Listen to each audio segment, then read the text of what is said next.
என்னும் பழமொழிக்கேற்ப மொழி, இனம், மதம் கடந்த அனைத்து மக்களும் ஒற்றுமையுடன் கொண்டாடும் பண்டிகை தீபாவளி. தீபாவளி ஏன் கொண்டாடப்படுகிறது? அது காரணம் தான் என்ன? தீபாவளி அன்று என்னென்ன வழிமுறைகள் கடைபிடிக்கப்படுகிறது சொல்கிறேன் கேளுங்கள்.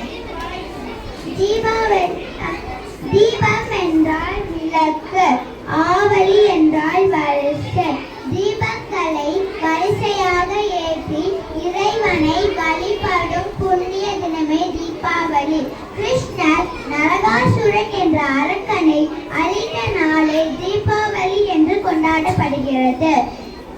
தீபாவளி அன்று புனித நீராடி லட்சுமி தேவியை பூஜித்து புத்தாடை உடுத்தி பட்டாசுகள் வெடித்து இனிப்புகளை ஒருவருக்கு ஒருவர் பரிமாறி கொள்ளுவார். வாழ்வில் தீமைகள் அகன்ற நன்மைகள் வரும் என்பதை தீபாவளி நமக்கு உணர்த்துவதாகும்.